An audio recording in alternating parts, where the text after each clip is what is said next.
Bom, pessoal, então esse é o nosso início do projeto do Magazine. Já está feito aqui as nossas DTs, já foram melhoradas, né? Já estão com os nomes melhores, mais curtos, mas mesmo assim de fácil entendimento. Durante esse processo, alguns sinais alguns bits foram retirados aqui de dentro das UDTs, porque não estariam em uso, não estavam alinhados com o que pedia nos requisitos, né? O que tornou ela um pouco menor. Conforme vocês puderam ver no artigo, foi criada também uma função. Essa função seria essa de interlocks, para verificar se todos os interlocks estão ok, né? Pequenininha, 6 linhas, né? Bem autoexplicativa para quem já leu o material sobre algoritmos, né? Basicamente, eu verifico se o interlock está ativo. Se ele está ativo, ele tem que estar no status onde o ativo não pode ser diferente do seu status, ou o interlock é falso. Aqui então a gente já vai na premissa que os interlocks estão ok, e se um deles aqui não for verdadeiro, não for ativo e tiver o status também ok, ele vai simplesmente desligar os interlocks ok, né? Esse bloco está sendo chamado aqui para verificação das pré-condições de partida. Lá a gente explicou o uso dos interlocks, vai ser em vários lugares, por isso a gente criou essa função, né, para o conceito de reutilização, de reusabilidade. Uma pequena lógicazinha simples de falha, pré-condições de partida. Se você estava rodando aqui em automático e cair as suas pré-condições de partida, alguma coisa está errada, então é uma falha, né? As lógicas de modo automático e manual, seguindo exatamente o que fala os pré-requisitos, né? Os requisitos lá que a gente tem na documentação.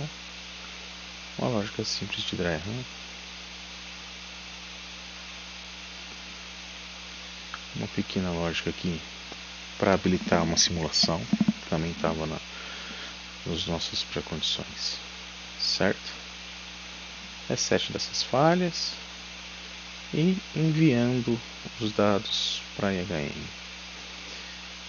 Aqui também enviando os dados ou pré-condições para a IHM. Como a gente pode ver, todas que eram lógicas um pouquinho mais simples, pequenas, eu mantive aqui em Ladder. Aqui, como eu ia estar enviando um array, e eu estruturado um pouquinho mais simples. E como hoje o Codesys está permitindo você ter um blocozinho aqui de texto estruturado dentro, faz sentido para esse tipo de coisa, né?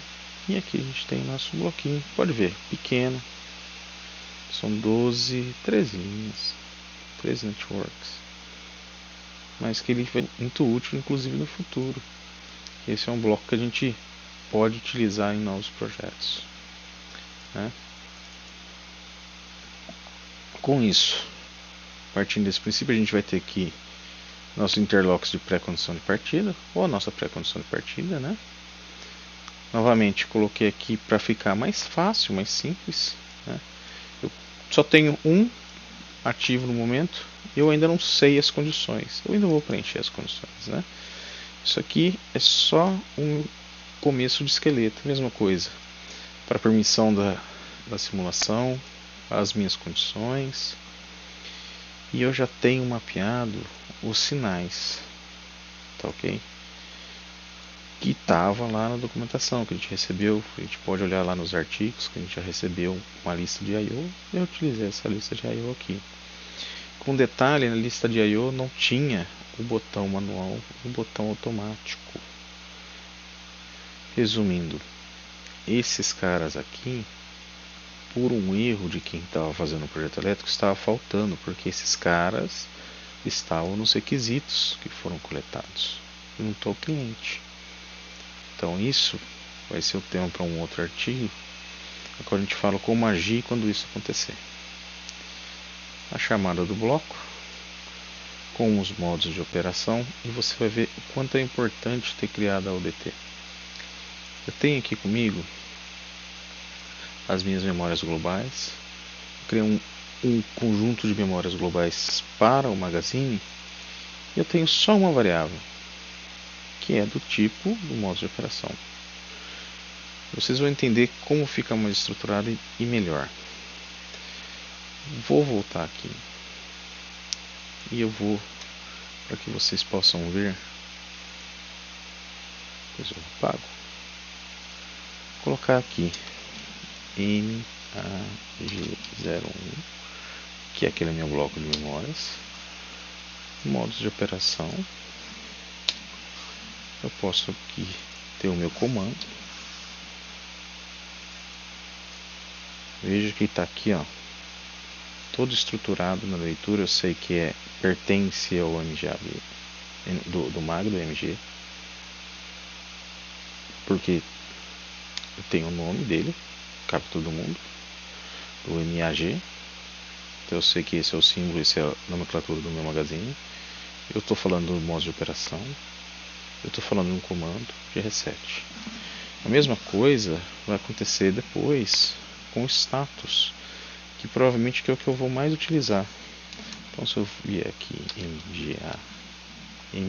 o MAG01, ponto, modo de operação, ponto, status, ponto automático.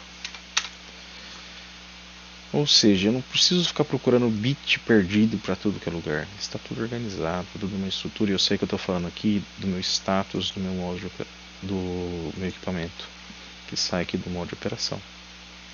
É bem simples. Isso que faz a diferença no software estar realmente estruturado. Tá ok? Vamos salvar. Eu já coloquei aqui uma remota. Eu não renomeei a remota ainda porque eu ainda não tenho o nome dela. Vai precisar de mais informação do projeto elétrico. Assim que eu tiver, eu vou colocar. Até lá, pelo menos eu já tenho ela. Eu já sabia que tinha dois cartões de entrada, 2 cartões de saída. Ela já está montada. O próximo passo é testar esse bloco, já que eu já deixei ele montado aqui.